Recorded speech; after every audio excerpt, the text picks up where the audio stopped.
I want to thank everybody for coming. We're here today to talk about HJR 1337.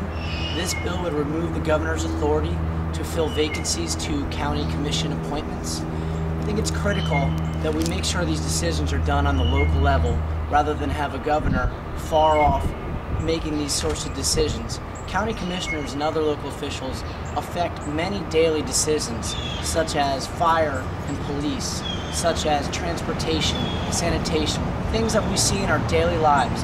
We want to make sure that the voters have the power through coming up with a system through their county charter to determine vacancies, give them the power to make the process, and make sure that folks who have better connections to the community have a better shot at getting these positions than folks who have better connections in Tallahassee.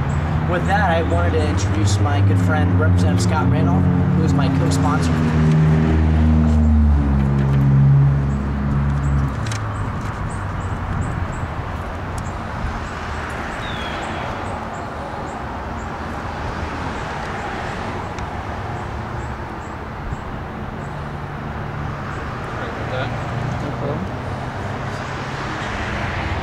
I just want to reiterate what Representative Soto said about the importance of this bill.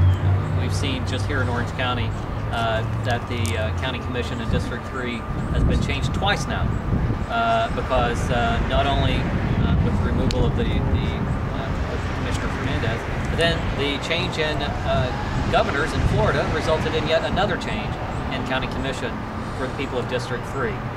It is important that the people closest to the County Commission get to choose, and the people in the county get to choose who their next county commissioner is, rather than the governor who sits up in Tallahassee, and as Representative Soto said, just has better connections up in Tallahassee.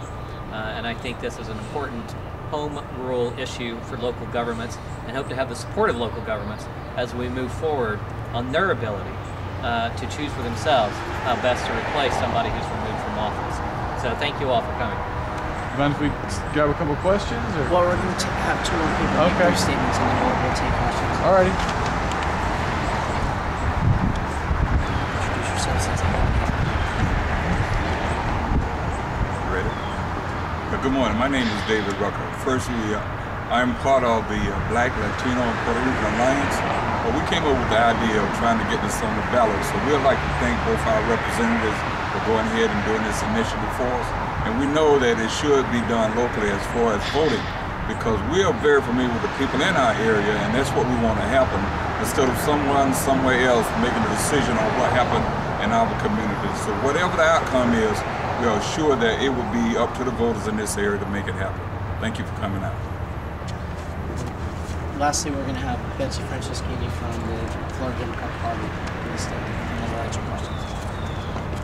Well, thank you. My name is Betsy Franceschini, and we really, truly appreciate what our representatives have submitted to Tallahassee, the HJ 1337, and the importance of this is that our people locally are having given the opportunity to choose their local representatives in the county commission. I think this is very important. We just saw an incident that occurred with District 3, as Representative Scott Randolph mentioned, and the people were very, very upset because we need people that understand our communities, that represent our communities, and that live in our communities.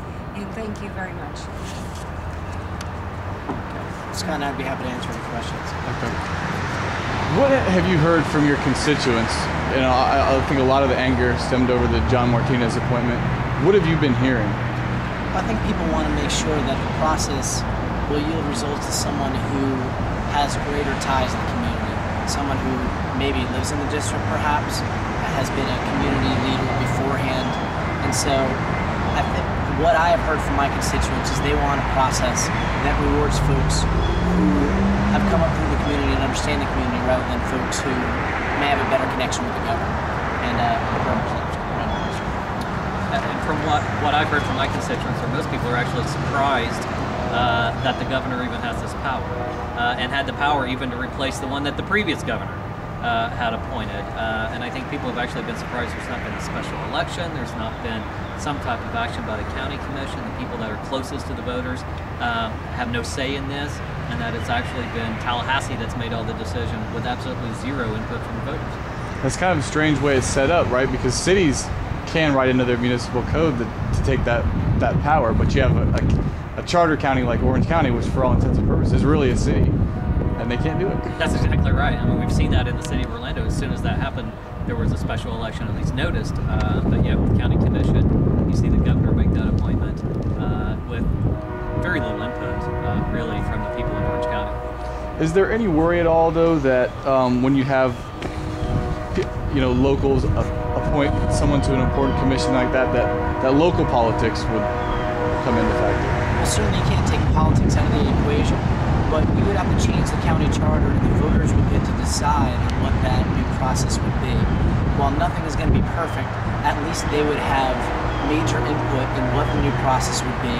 And I would hope it'd be something that could require a majority of the county commission, not just one individual making this call, perhaps even maybe popular election.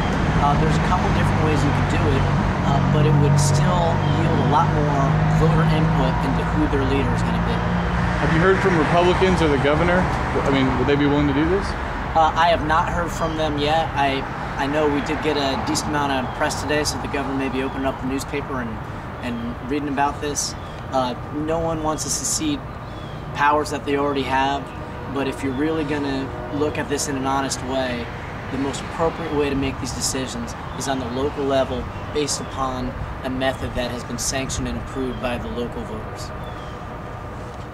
And I would comment to that, even though the governor may not want to give up that power, the governor has a state to run.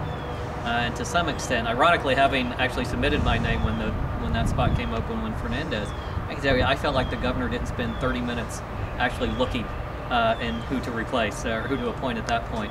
So to some extent, I think the governor should be happy to have this office plate, quite frankly, because he has other things to worry about at the state level. And it would be good to know that instead there was somebody, either the county commission or even voters, got a much more intensive effort and paid much more attention to who took over that spot, rather than the governor who may not spend 15 or 20 minutes thinking about this. That's all I have. Appreciate it. Thanks. Thank you.